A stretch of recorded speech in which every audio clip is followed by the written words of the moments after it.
Assalamualaikum. Hari ini kita bersama Encik Muhammad Rohaizat Muhammad Rejab, seorang pengurus ladang UNIZA. Okey Encik Rohaizat, saya nak tanya pasal latar belakang Encik Rohaizat dulu. Boleh ceritakan sedikit? Okey, Assalamualaikum warahmatullahi wabarakatuh. Terima kasih. Saya, nama penuh saya Muhammad Rohaizat bin Rejab. Saya graduate daripada Universiti Putra Malaysia pada tahun 2007. Kemudian mula berkhidmat di UNIZA pada tahun 2009 dan sehingga sekarang hampir 10 tahun. Dan saya sekarang ni sebagai pengurus ladang di Ladang Fakulti Biosumber dan Industri Makanan. Okey, baik, seterusnya saya mahu menanyakan Encik Rohaizat tentang penumbuhan ladang UNIZA ini. Saya cerita sikit sejarah penumbuhan bagi ladang UNIZA. Pada tahun 2006, fakulti itu sendiri berada di kampus Komadak sebenarnya.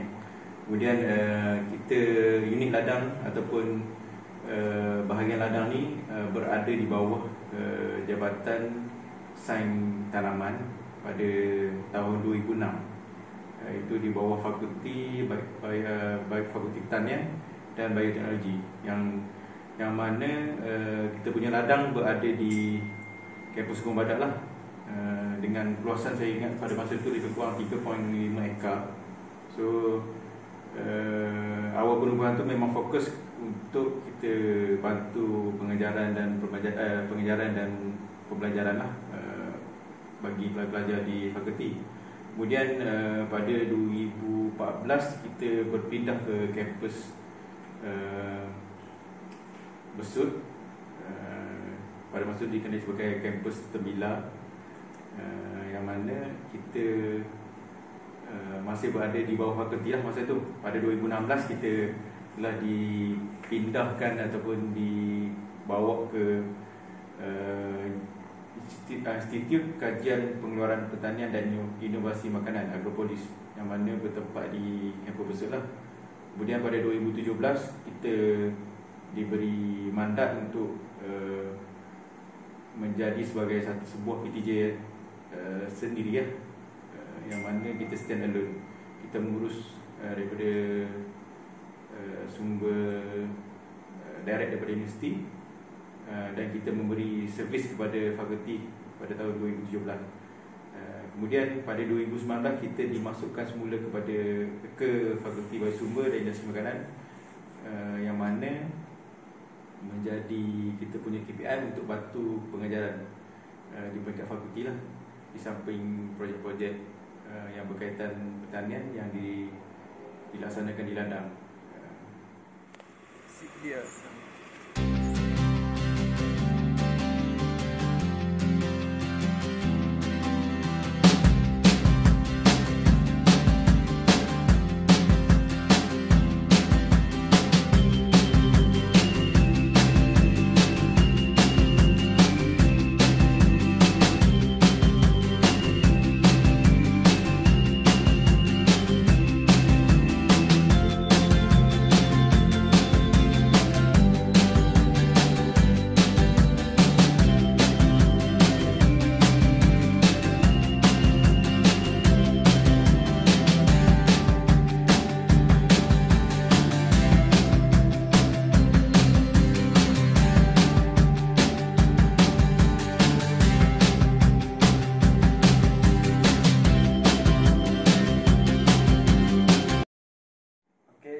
Raizat, mengikut kajian saya, ladang FB ni terbahagi kepada dua struktur. Boleh Cik Raizat ceritakan bagaimana struktur tersebut?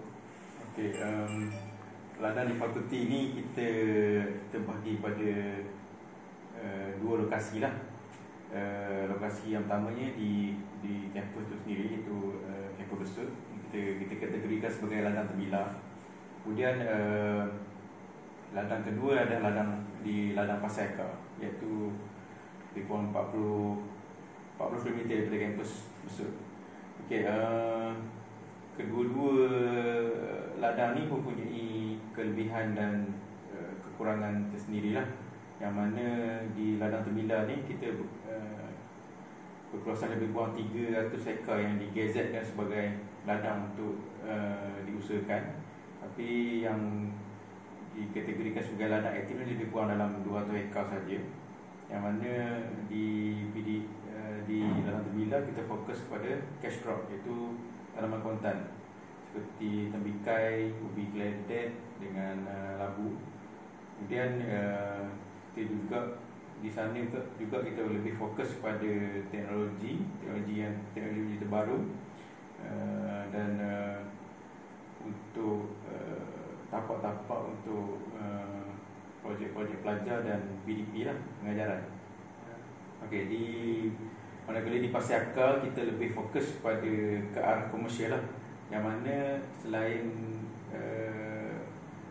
komersial, kita juga prepare untuk BDP untuk ternakan. Yang mana sini kita ada lebih kurang 350 ekor kambing susu, 120 ekor kambing, kemudian ada 98 ekor babi, dan kita juga ada lebih kurang 52 ekor lembu. Jadi di sini kita sediakan fasiliti untuk pengajaran. Kemudian selain pengajaran, kita fokus pada komersial lah. Selain ternakan, di Pasir Eka juga kita mengusahakan dusun buah-buahan, yang mana kita sekarang ni kita fokus pada tanaman durian lah, durian musangking, lebih kurang 10 hektar, dan buah mangga cokanan lebih kurang 5 hektar. Kemudian selebihnya dalam 60 hektar tu kita fokus kepada pastura, iaitu makanan hijau kepada ternakan. Perbezaan di antara ladang terbilang dengan ladang Pasir Eka ni adalah dari segi jenis tanah. Di terbilang kita banyak 100% lah, 100% di sana adalah tanah jenis beris lah. Di Pasir Eka ni tanah jenis kita panggil sebagai tanah apa? Tanah berbukit, tanah topsoil biasa.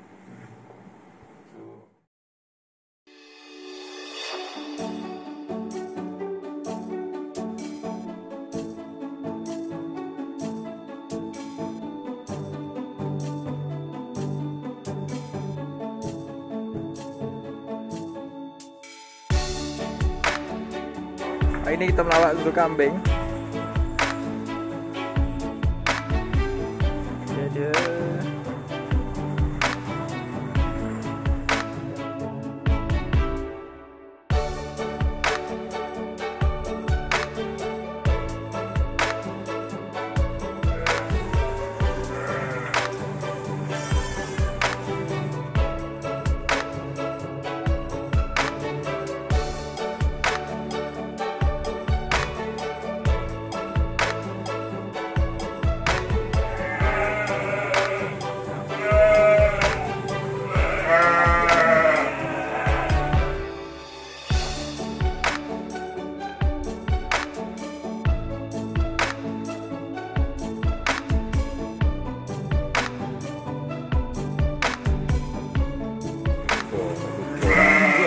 Dia debol aku anak. Tukar. Okey, Encik Raizat. Setiap ladang mesti ada fungsi. Contoh fungsi untuk ladang UNIZA macam penjanaan atau untuk komuniti macam mana? Okey, penubuhan ladang sebenarnya pada peringkat awalnya adalah sebagai servis ataupun bantuan kepada fakulti untuk menjalankan pengajaran. Jadi apabila dia punya kapasiti makin bertambah, keluasan ladang makin bertambah, jadi di samping kita bantu fakulti untuk pengajaran, kita juga diarahkan untuk menjalankan aktiviti pencarian hasil, yang mana aktiviti pencarian hasil ni akan membantu universiti untuk mendapatkan pendapatan yang mana digunakan sebagai bajet mengurus untuk setiap tahun. Jadi ladang diletakkan target ataupun KPI untuk pencarian hasil 10% daripada bajet mengurus yang diluluskan oleh universiti lah. Selain itu, ladang juga maksudnya berfungsi sebagai perantara antara pensyarah dan komuniti, yang mana research yang ataupun finding yang daripada pensyarah kita akan praktik di ladang dan kita akan sampaikan kepada komuniti sekeliling kampus kita, yang mana sebagai fungsi pengembangan pertanian, yang mana produk ataupun kaedah penanaman dari segi contoh tanaman yang kita buat sebelum ni adalah tembikai, yang mana kita sarankan atau kita buat SOP untuk penanaman secara organik, yang mana menghasilkan produk yang terbaik ya untuk komuniti. Dan di samping kita mendapat data daripada kita punya aktiviti pengembangan tu, komuniti juga dapat ilmu dan dapat pendapatan daripada hasil kajian tersebut.